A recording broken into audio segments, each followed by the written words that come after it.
What's up, everybody? Happy Sunday. Happy Sunday. Happy Sunday. So, first of all, let me just say, you guys, I am fine.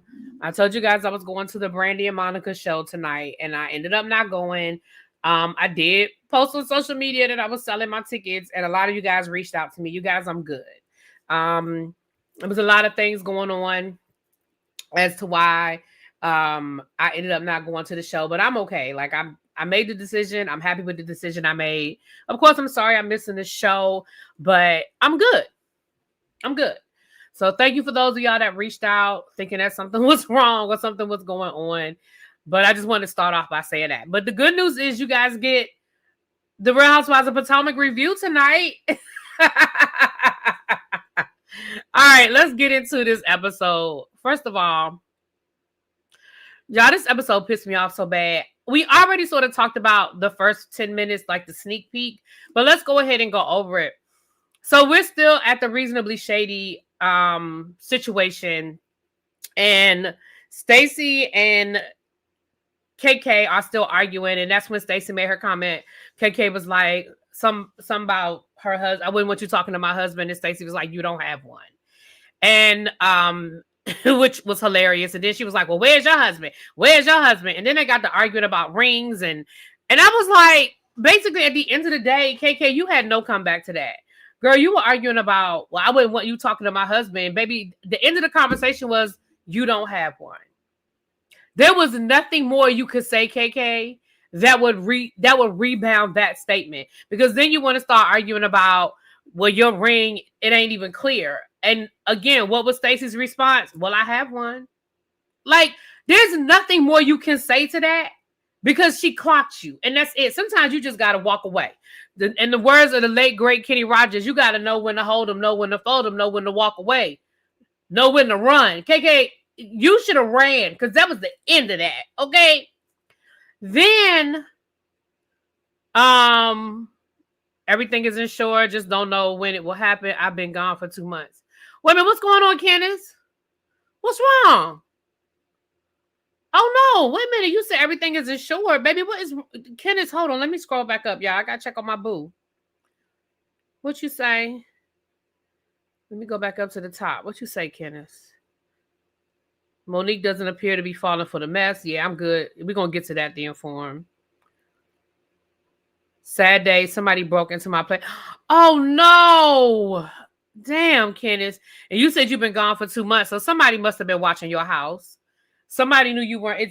I'm not gonna say it was an inside job, but it was somebody that definitely knew that things were a little bit different. Oh no, I'm sorry to hear that. Oh shoot, y'all, I ain't getting no water. I got a little bit of water left in here. So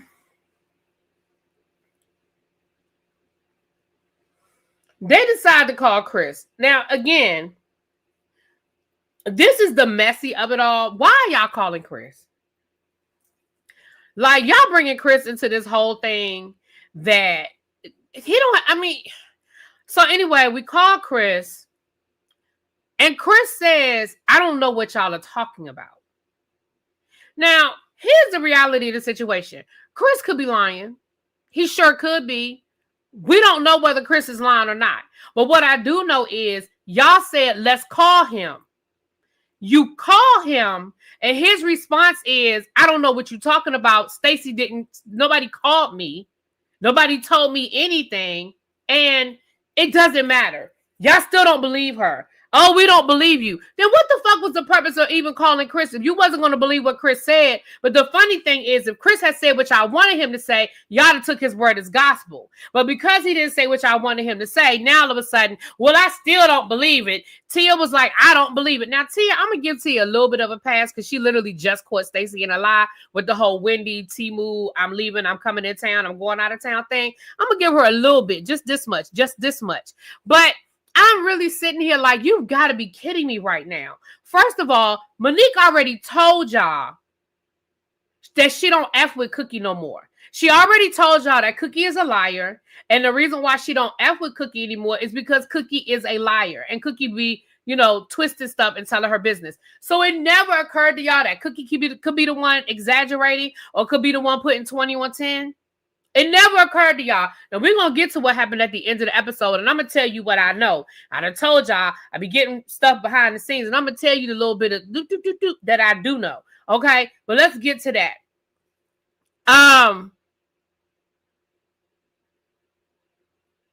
Then we get Wendy, Angel, and Giselle. Now, Giselle, this is the messiness of it all. I don't ever again, never, ever, ever, ever, ever, never, ever. I don't ever again want nobody to say anything to me about respecting people's events and, oh my gosh, it was somebody's event, because Giselle ruined her own fucking event. Giselle goes to Wendy. Now, mind you, after they done put Stacy out. Oh, and let me say this. That pissed me off. Giselle, you are being extra mean, girl. Stacy said, lovely event. Congratulations on all your success. I'm leaving. And your ass went over there and put the and said here and pushed the elevator for the elevator. First of all, that don't make the elevator come no faster. Let's just call a thing a thing. But you're pushing the button talking about some, yeah, go. If you're gonna leave, leave. If you're gonna leave, just go. First of all, Wendy and Jazzy went over there to talk to Stacy because they do have a relationship with Stacy, and they fuck with Stacy, and they went to make sure she was good because they saw how y'all was treating that woman. And for you to walk your ass over there after she just congratulated you, even after all the bullshit that y'all put her through, she still was polite enough to congratulate you and let you know she was leaving. And for you to walk your ass over there and make another scene and literally throw her out, you could just go. If you're gonna go, go. If you're gonna leave, just leave. Why she gotta leave faster than like if she want to stand at that elevator and talk for another 15 minutes? Why does it fucking matter to you? It was just some real mean girl shit. It hurt. Like I get it, y'all. We're all grown, and I'm not saying Stacy is innocent child. I believe Stacy, it's reality show. But that thing bothered me when she walked over there and was like, if you're gonna leave, just leave. And she kept hitting that elevator button. I was like, what the fuck?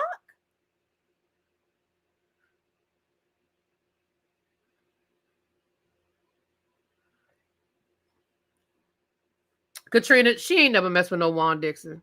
Don't even continue to put. Now the first part of what you said is true, but the second part, child, she ain't messing with no Juan Dixon. Anyway, that's another conversation. So then Giselle then leaves that and walks her ass over to Wendy and say, "Oh yeah, Wendy, I just want to let you know, Angel got smoke for you."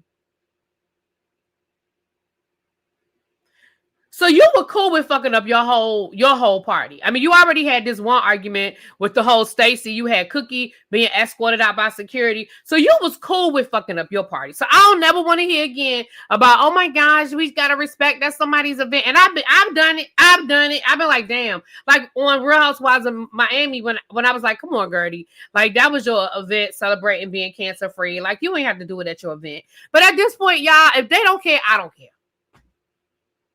Because I just feel like you could have stirred that pot. You could have stirred that pot at any time. It was simmering. It was simmering on the stove. You knew good and daggone well you could have stirred that pot anytime. So now Wendy goes over to Angel and she like, what's good? Like, what's the problem? So they have to have this whole fucking conversation again about the catfish of it all. And you know what pissed me off in this? I know, y'all, I'm loud. I'm mad. Hold on, let me calm down.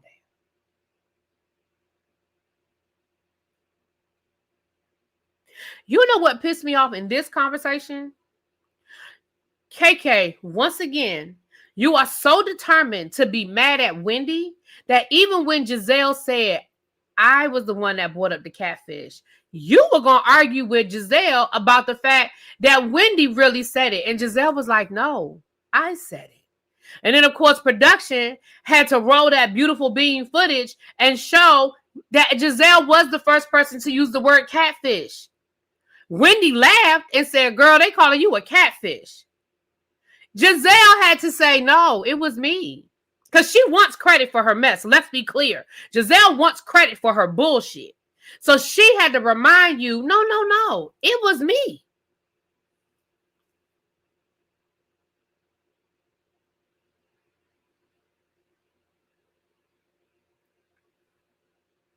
And KK and Angel was so dead set on being mad at Wendy that y'all were going to sit there and argue and tell her, no, it wasn't you. It was Wendy. And Giselle was like, girl, it was me. Xavier, you know what? Xavier said KK is going to earn herself another scar when it's all said and done. You know what I thought about in this episode? Remember how last week or the week before last, I don't remember which week it was, when I said that although I do believe that Candace was a victim, she was an unsympathetic victim. That is how I'm starting to feel about KK. KK, you are becoming an unsympathetic victim at this point. An unsympathetic victim at this point. Because now I'm looking at you like, girl. So then we have this scene with Stacy and Timu with her daughter. I thought it was really cute. They had pizza night. And she was like, listen, when it's all over said and done, after dealing with the bullshit with the girls and all of that, this is what really matters to me. My home life with my family and doing things like having, you know, a pizza night. So I thought that was a nice scene. To see the three of them together. And baby, y'all think y'all fooling Arabella. Y'all ain't fooling her. She was like, the three of us together forever. Girl, but I respect the fact that y'all are waiting until y'all figure it all out before y'all make it official. I respect that. I think as parents, I think y'all are doing the responsible thing and not bringing her into that until y'all absolutely have it all figured out. I respect it. But I don't think y'all fooling her. I think she know what's going on. Ashley and her mama. Can I just tell y'all the truth? I don't care because I feel like this is a recycled storyline. I feel like we have done this with Stacy. Stacy. Ashley, we have done this with your mama and her no good boyfriend. We had the whole conversation about how they was living on the street in the tent under the tunnel because that man didn't want to work. We had this whole conversation because Michael was actually paying her rent and y'all were trying to make it contingent.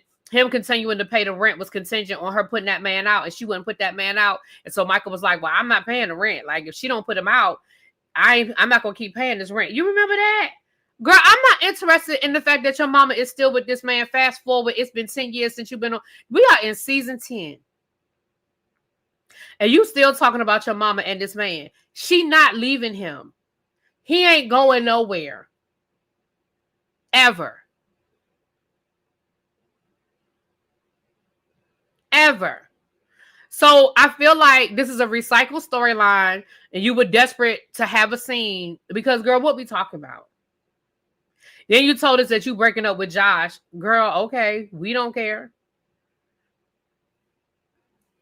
Because he's too young. He wants to get married and have kids, and you don't want no more kids, and you don't care if you get married again. Girl, we don't care. But I bet you if the right bank account walk along, you'll get married and have kids, but that's another conversation, child. So didn't care nothing about this whole scene because I just felt like it was deja vu. Your mama saying the same thing now that she said 5 years ago that she said 7 years ago. She not leaving that man. She liked the work. Child, whatever, your mama is not changing nothing. Nothing that she said.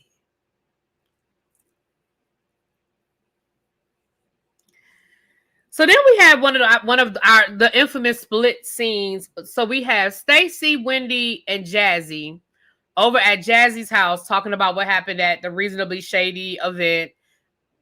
And then we have the rest of the ladies over at Angel's house basically talking shit about Stacy. And once again, Giselle and her mean girl ass is reveling in them just sitting around talking shit about Stacy.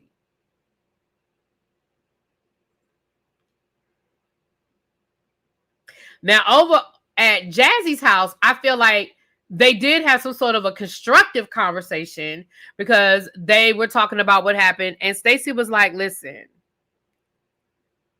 at this point, it's clear to me that it really doesn't matter what I do or say. They're determined to feel how they feel about me, and I just don't know why. Now, look, I asked my source, why doesn't Cookie like Stacy? Because Cookie does not like Stacy.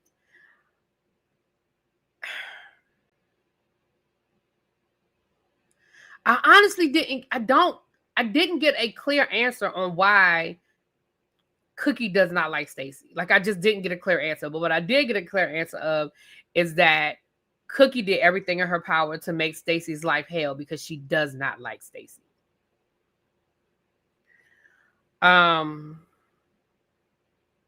Because Cookie don't like Stacy because Karen don't like Stacy. Okay, that could be it. I think it's deeper than that, but that could be it. So then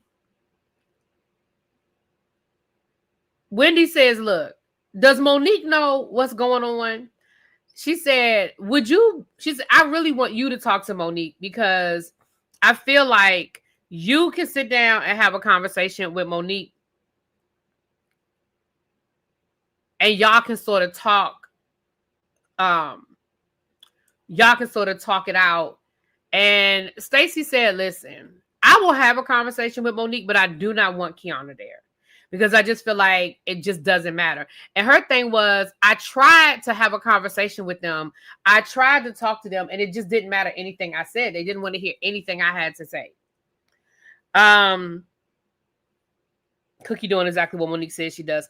Exactly. And that's why, wait till I get there. I'm going to get there in a minute, child. I'm going to get there in a minute. So, KK, you got bigger fish to fry, my love. We have this scene with KK, her brother, and her mother. First of all, KK's mother is gorgeous. Like, I just cannot get over how gorgeous her mother is. I love it. Okay. That's number one. Number two.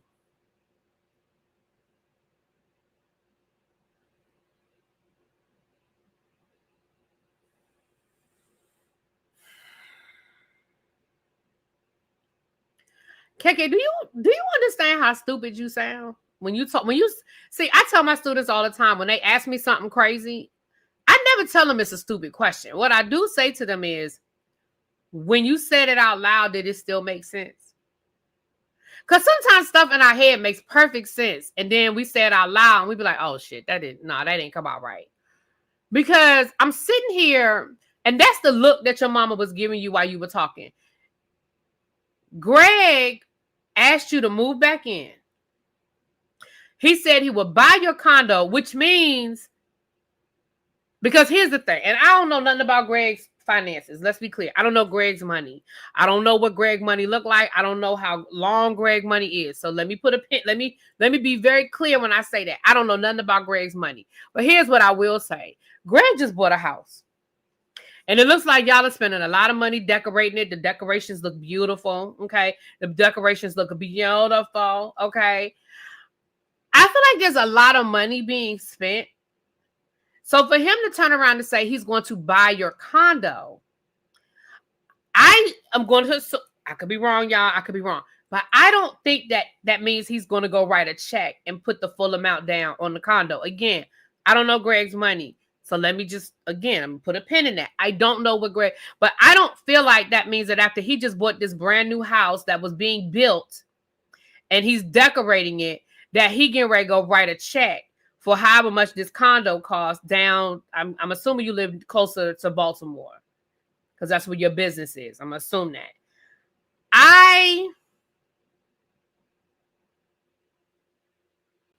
So I'm saying all that to say this. I feel like he's going to buy it, but it will be financed. So my question is, who is going to be paying that mortgage on that condo every month? Is Greg paying it or are you paying it? And again, because if he's paying it, then now you put yourself right back in a situation where this man has total control over you. If you give up your independence and you give up your condo to move into his house, and he buys the condo for you, yet there's payments on it, meaning he didn't buy it outright and he's signing the deed over to you. Even if your name is on that deed, he is still putting himself in a power position over you.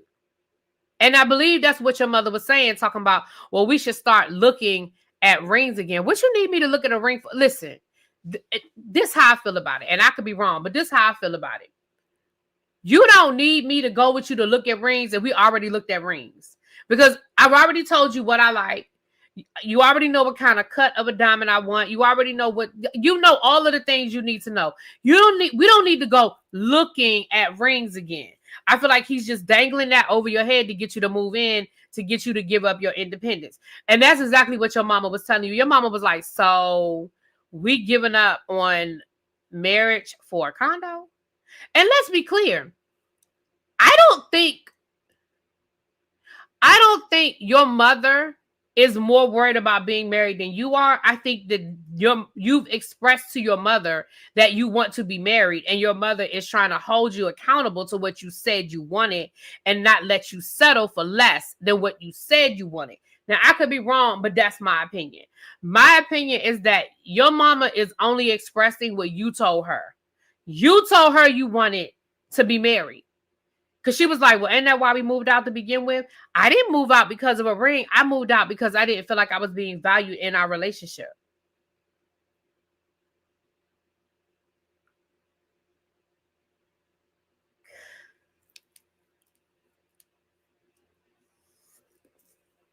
KK, I feel like you are giving up what you want. I feel like you are settling. You could tell yourself what you want to tell yourself. But if being married was important last year, then being married is still important. Now, you might be convincing yourself that it's no longer important to you. That's fine. But I don't believe that to be the case. I don't believe that you are no longer pressed to be married. I believe that you love this man and you are pressed to stay married. I mean, to stay with him. That's what I believe. And I believe that Greg knows that if he dangles what you want in front of you, that it'll be enough to get you where he wants you. And then once he gets you back in his house, out of that condo, then what? You didn't even require him to actually propose, much less, like it'd be one thing if he proposed, but he don't want to set a date. You ain't even made him get down on one knee and propose at this point. You just willing to move back in off of a promise of a proposal. Well, ain't that where you were last year? Isn't that where we started? You thought you were flying to Paris to get this proposal that didn't happen? Like, isn't that where we started this whole conversation? And I feel like that's all your mother was saying. Like, your mother was just reminding you, girl, this is what I don't feel like your mother is more vested in a marriage than you are. I think your mother is like, and this is what you said you wanted? You said you wanted to be married. I didn't say you said this.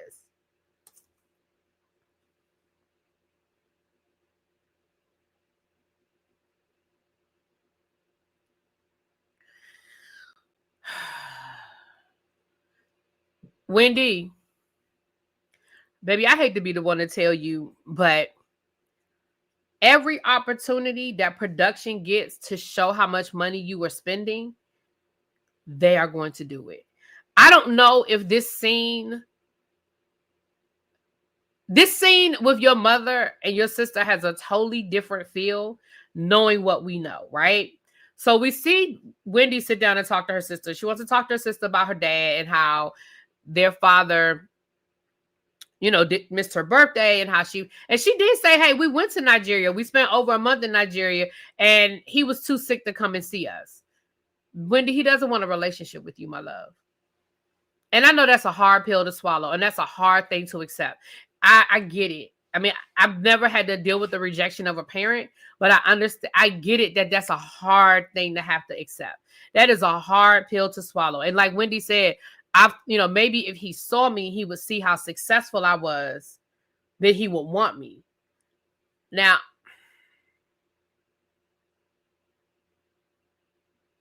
what I'm getting ready to say is going to be mean.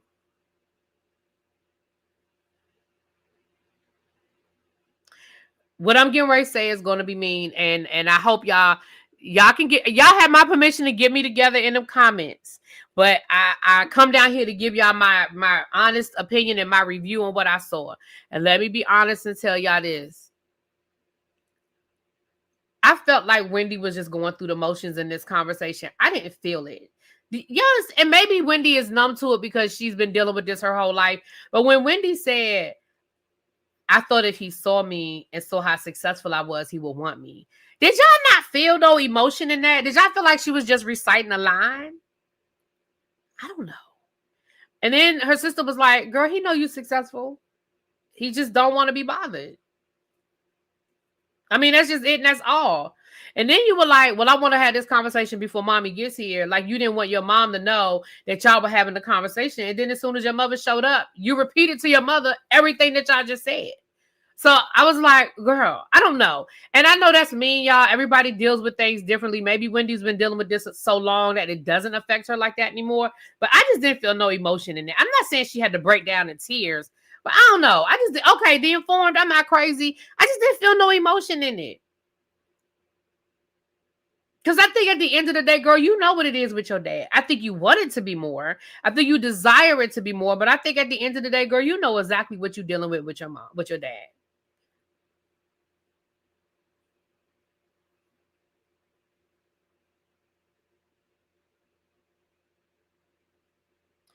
So then your mama shows up. Wendy, your mama didn't listen. I don't know.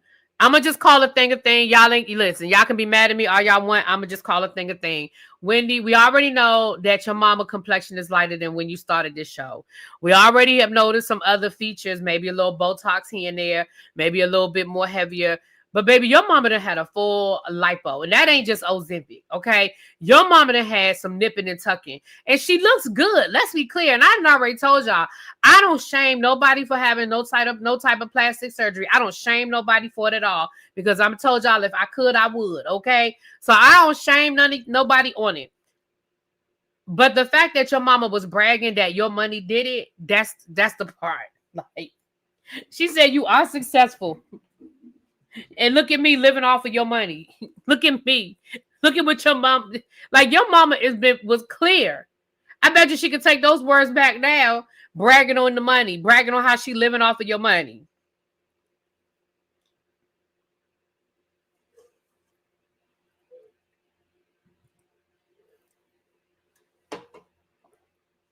Excuse me. Then we go into the house and they start talking about the renovations of the house. And Wendy doesn't like that chandelier. Her mother was like, that's not big enough for Wendy. Wendy, get a second one. You got it. Your budget can pay for it. You got it. You got it. Hold on.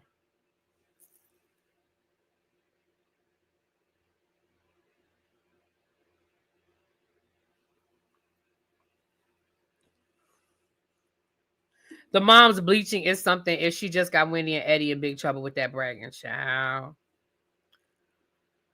So that Wendy, like I said, I feel like production is gonna go out of their way to show any and every scene that involves money and you. I mean, it just is what it is, child. I hate to say it, but it just is what it is. So the ladies get together for lunch. So we have Jazzy, Ashley, and then Wendy shows up. Well, Monique shows up next, and Monique looked good. I don't care what y'all say. I don't care if y'all don't like Monique. Baby, Monique looked good, and Monique was carrying that Birkin. Like, don't get it twisted. I took something out of this goddamn marriage. Y'all keep saying what Monique didn't walk away with, but Monique walked away with them Birkins. Monique walked away with something. I'm leaving here with something. I don't know what she didn't walk away with, but I know she walked away with that Birkin. Anyway, so Ashley and Jazzy are talking before Monique gets there. And basically Ashley was like, girl, I haven't had a chance to talk to Monique. And, I just want you to tell Monique what, and I don't know how Monique is going to respond to Stacy. I mean, we don't know which Monique is going to show up. And it was at this moment, this was my aha moment. This was my aha moment. Listening to Ashley and Jazzy have this conversation was my aha moment. And here's the aha moment I had. All of this shit was a setup. All of this shit was a scheme set up by Todd to come to us with the bullshit. And let me tell you what I mean. I'm going to finish talking about the scene, but I'm going to break it down for y'all. As I'm watching Monique walk in and I'm listening to Jazzy and Ashley's conversation, the light bulb went off and I said, the two people that Monique don't fuck with are the two people that are dead center in this situation. Cookie and Sharice. Monique ain't fucked with Sharice since she was on the show. I'm sorry, KK, not Jazzy. My bad, y'all. Not Jazzy, KK. And then Monique just told y'all last week that she don't fuck with Cookie. So As Monique is walking in, I'm thinking to myself, so y'all are getting ready to tell Monique a story about something that Cookie said, and y'all want Monique to feel what about it?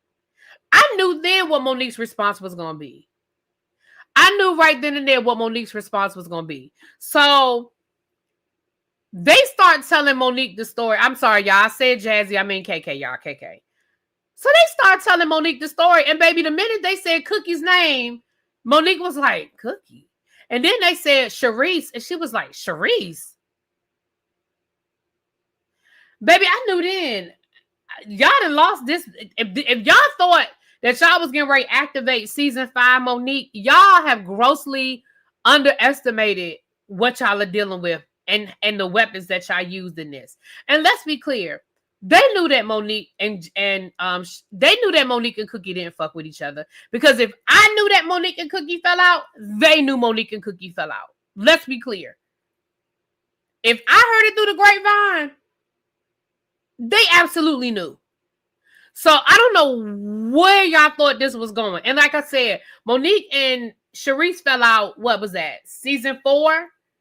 And they ain't been friends since. So Wendy shows up and Wendy says, look, I asked Stacy to come because I really want you and Monique and Stacy to have a conversation so they can talk, but she does not want she doesn't want KK there because she does not feel safe with KK around. Now, I don't know if that was the right words to use, Wendy. I don't think it's a not feel safe in a violent way. I think that it's just a frustration of not being able to get her thoughts and words out if KK is around. I don't think she meant not safe like in a violent kind of way. But that is how it came off. Like, that's how it came off. Now,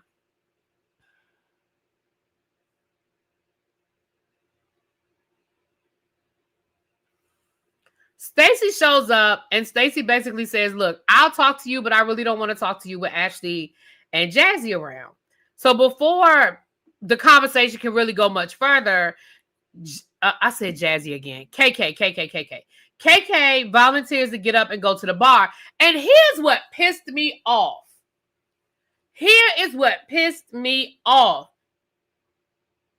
gonna say, I don't care about being at that table because this really doesn't concern me. Bitch, you brought the bone back. You're the person that brought the bone back. What do you mean this doesn't concern you? And then she gonna say, I mean, I really don't care about it anyway. I couldn't tell you didn't care. The way you were leading the charge at the Reasonably Shady party, I can't tell that you don't care. I said, you gotta be fucking kidding me. And she really said all of that at the bar, indignant, like this was beneath her. Bitch, you started this. You started this, girl. Yeah, KK is Kiana. Yeah. Klarna. Yeah, Klarna. I was like, you have got to be kidding me right now. You really took your ass over there. I don't know. I've been doing that all year. I don't know why I keep getting Jazzy and KK mixed up, y'all. But y'all know I mean KK because that's who was in the scene. But I don't know why I've been getting them. I don't know why I've been getting them mixed up. Anyway, my bad though. My bad. So I was really sitting here like, you have got to be kidding me. And once again, my antenna goes up, right? Once again, I'm like, oh, this was a whole setup. Because you've done your big one, and now you sitting over there at the bar like this is beneath you now. Girl, this is not beneath you. This is not beneath you. So then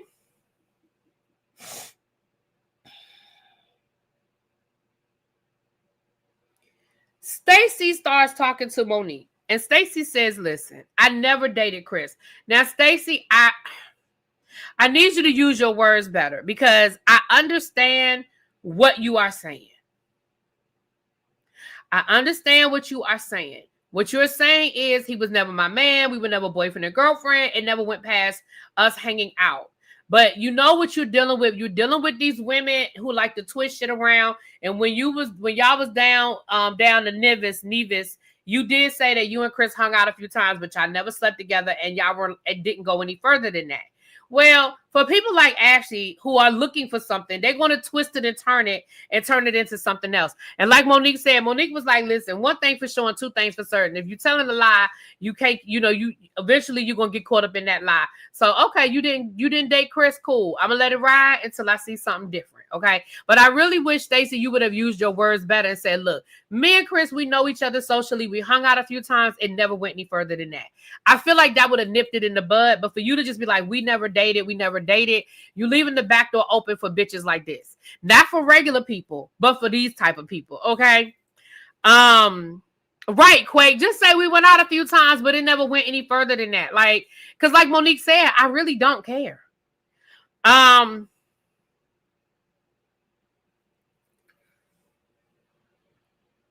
So Stacy proceeds to show Monique her text messages.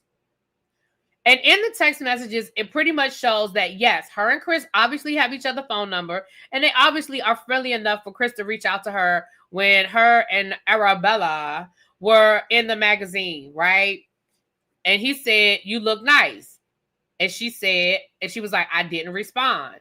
And then he said to her, thank you would have been nice, or thank you would have been appropriate. And Stacy said she still didn't respond.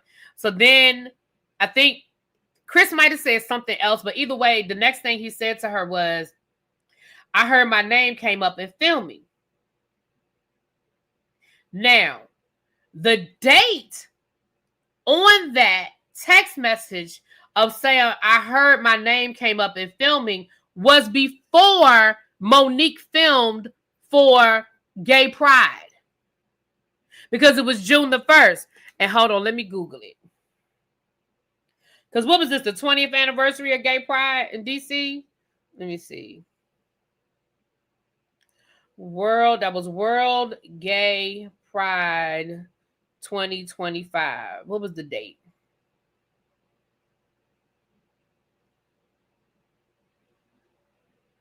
It was June the 8th. So it was the week after. So if that text message was on June the 1st, they didn't film until June the 8th.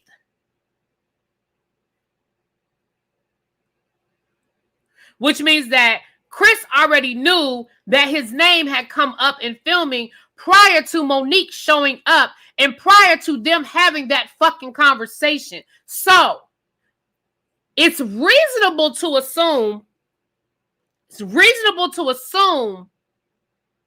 that Monique got that information. That Chris was getting information about filming from somebody other than Stacy. And it's reasonable to assume that somebody else at that table told Chris or somehow got information to Chris that wasn't Stacy. Now, here's where they piss me off again. Actually talking about, come on, we all know how text messages work. You could just delete the messages. You could delete your responses. That's not a real receipt. See, this is what I'm saying. Y'all keep moving the fucking goalposts. How are text messages not receipts? Yes, people can manipulate text messages. We know people can manipulate text messages. But once again, y'all are so determined to believe that Stacy is the problem and that Stacy is the villain that it doesn't matter what the fuck she says. She is literally showing this woman her phone. And she is showing this woman her conversations with Chris.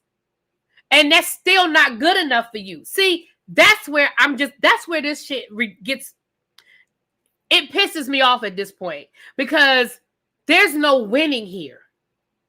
And Wendy, the way Wendy broke that shit down, I loved it. Wendy said, listen, we got suspects, but my top suspect is KK. Yes, that's my top suspect too. And I said, I said that last week. What the hell KK doing on the phone with Cookie right after filming?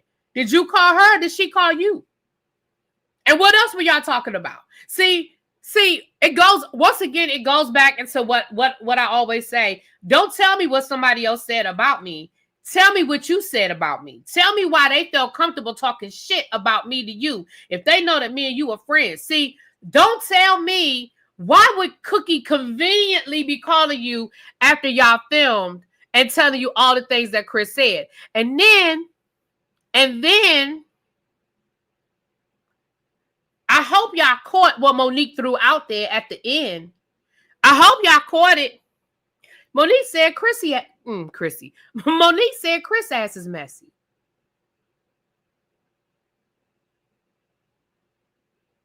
Monique said that Chris' ass is messy.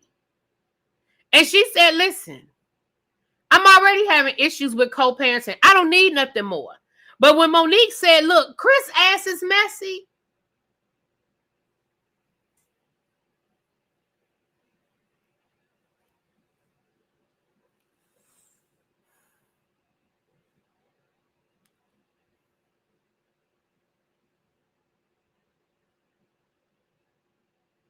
Now, let me say this. Personally, I think the ringmaster to all of this is Giselle Bryant. Now that's my 2 cents. And that's not based on anything anybody's told me. Let's be clear. That's just based off of who the players are in this situation and how this has played out. I personally feel like Giselle Bryant is the ringmaster to all of this shit. I feel like she's the one, she's the puppet master, and she's doing this. She's puppeteering all of these ladies. I know y'all are not going to sit here and pretend like y'all don't remember how Monique tore Giselle's ass down at that last reunion. I know y'all not going to sit here and act like Giselle ain't been waiting for the last 5 years to get her get back on Monique's ass. I know we're not going to sit here and forget about how we were told that they cut out parts of that reunion where Giselle literally broke down into tears and was hysterical, and they had to pause filming for Giselle to get her ass together, but Bravo kept it out, which is part of the reason why Monique said fuck this and fuck this show, because if y'all gonna edit it to make me look like the villain and not put, you gonna put all my shit in there, but you ain't gonna put none of Giselle's shit in there. Oh, okay. We're not gonna sit here and pretend like Giselle don't have an axe to grind. And let me tell you what else I know. Now, I don't know when Giselle and Cookie got cool, but Cookie couldn't stand Giselle. Now, some people say they got cool once Karen went to jail. I don't know. But I find it real curious that all of a sudden the two of them are buddies. I ain't say friends.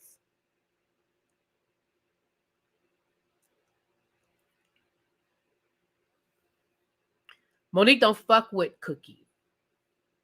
Cookie and Chris are still very good friends.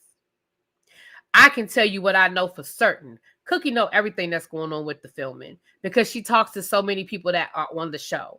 Cookie know everything that's happening. And I know she know everything that's happening. I told y'all the members only how Cookie know everything that's happening. I told y'all that.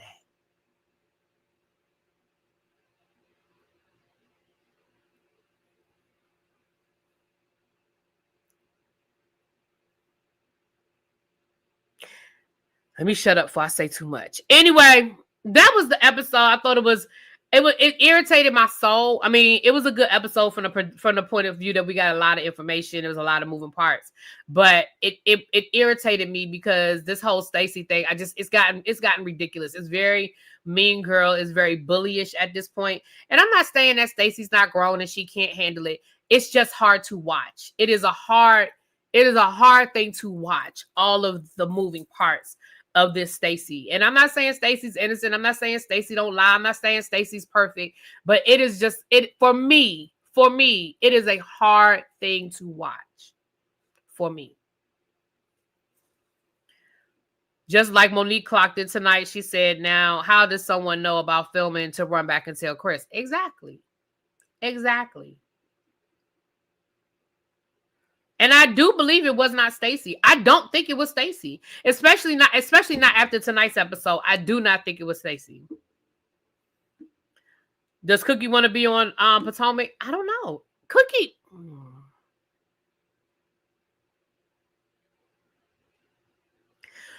likes to be in close proximity to celebrity, and I'm gonna just leave it at that.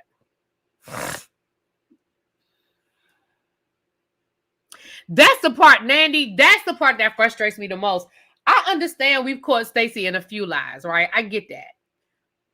But let's be clear. We've caught her in more truths than we've caught her in lies. Y'all have not proven to me that Stacy was the one that called Chris. Y'all wanted to be Stacy, but y'all haven't proven it to me. And for me, until y'all show me something different, I mean, the text messages between her and Chris confirm it to me that she ain't told Chris shit. I don't know.